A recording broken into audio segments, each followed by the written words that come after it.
What the hell are those? They're helping the mosasaur defend territory, stalk, hunt. None of what you just said is good.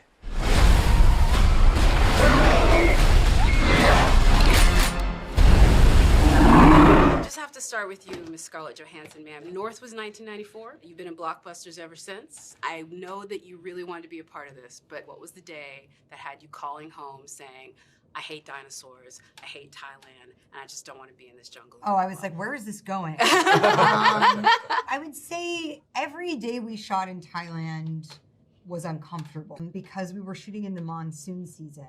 Lovely place, not the monsoon season is I would say the time you should not maybe go there. We were welcomed with a mudslide. Was that the moment you called home? I think the second day of shooting in the long grass, every time we had to get back in the grass, I was like, no. No. But then you're like, okay. One of the fine. most sort of joyous, joyous sequences of running Yeah, I was through gonna grass say, actually was yeah. the most painful. Yeah. Everybody else, these are two tall men. Grass comes up to like here, which on me is like that. Yeah. And then the grass was You just very... see just blonde hair. I'm glad you suffered for your art, though, because you looked like a badass. It was so great. That sequence looks amazing. It's not really fear or awe. It's actually pain, physical pain. But, yeah, But you it's could tell. really good. Mahershala, sir, I will say on your side of it, where I don't know how you can look cool with like the boat moments. Me either.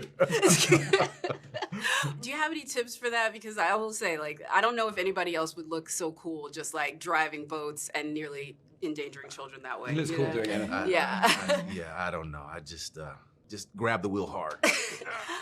I want to talk to you about the kids, though, because you have a great line where you say, I'm going to protect these kids. You're sort of like the reverse Alan Grant. Papa Bear. I just thought of him as Papa Bear at a certain point. He's just always sort of concerned about the well-being of the kids in the family. You know, somebody's got to be, because clearly the father wasn't. That mom is never letting anybody know this. Like, Never. no, never again. There's all these dinosaurs. The movie is terrifying. It was so scary. It got my like heart rate going. I didn't know that the world would have such a phenomenon about your glasses, though. Because I hear now you guys love the blooper reel of you like window washing it. This is what I've heard. Yeah, no, unfortunately that would be slightly cooler than what it was. I kept losing my glasses with my extreme head twists. And there was one sequence on the boat where they flew into the abyss. He'd do the action, then look at the camera and go, Just to remind them that they weren't there. And we're going to Just get a in case they blooper didn't see reel it. of it, yeah. oh yeah, it's I'm maybe sure it the does greatest exist. scene captured on film of all time.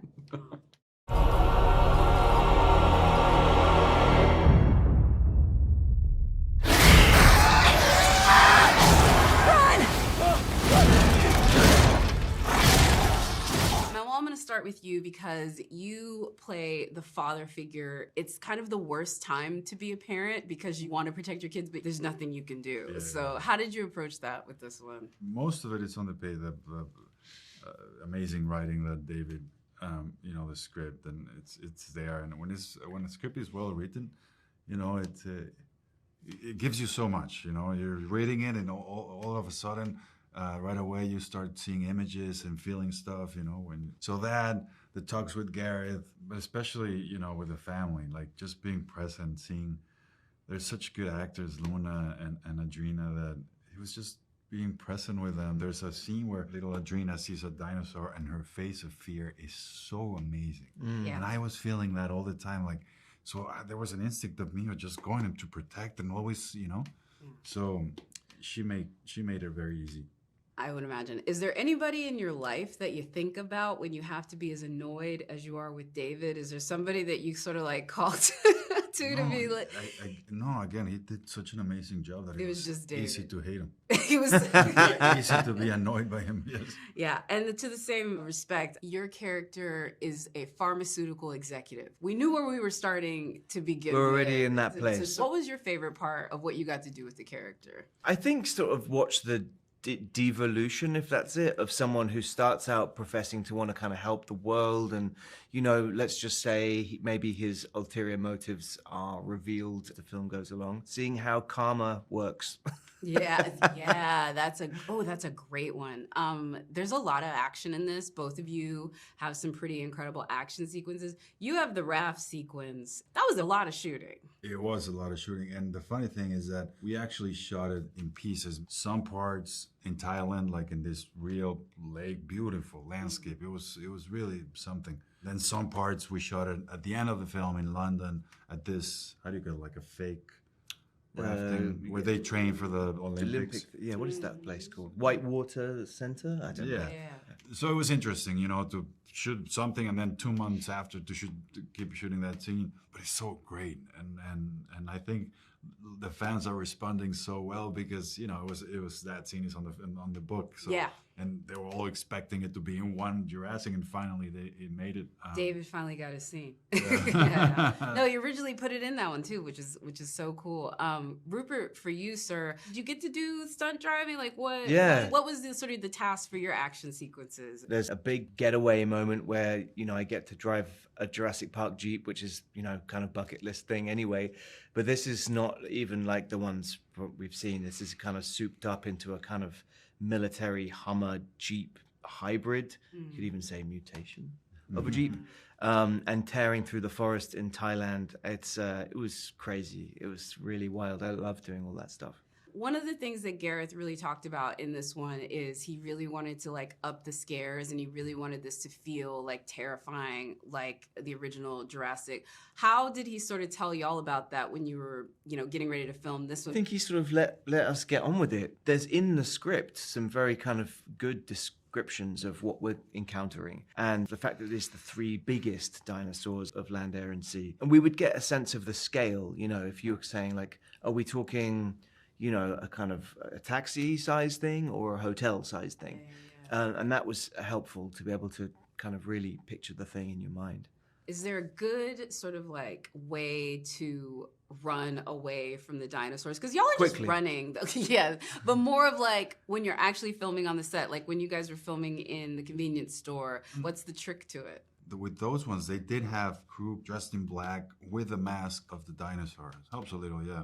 And then for you, when you're having to like literally be running away to whatever, is it just Gareth on the edge, like just yelling, like, this is when he dives at you? Yeah, it's just that. I mean, there's nothing, it's sort of, yeah. And then, but trying to understand, okay, what's he doing to me? You know, in stages was important. Now there's been new dinosaurs, and there's also sort of like the pantheon. Do you have a favorite dino moment that you're sort of like, this is my favorite? I love the scene in the first one in the kitchen. That's just pure suspense filmmaking. It's wonderful. I really fell in love with the little one, Dolores Aqualops. Yeah. I really liked it. She's so cute.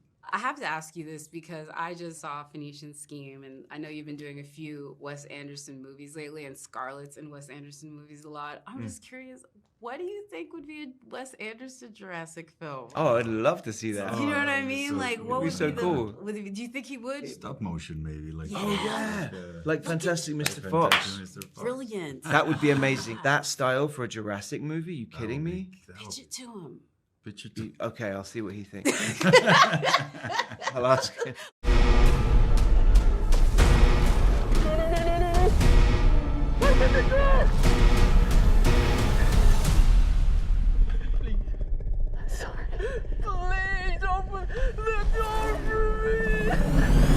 I've seen it. It's brilliant. It's so scary. I'd heard that was like kind of a mandate from you for the beginning, is you really wanted to bring the frights back. Talk a little bit about that. Yeah, it was like the first movie is very much a horror film sort of disguised as a family adventure, right? It scared the hell out of me, even as a 17-year-old when it came out.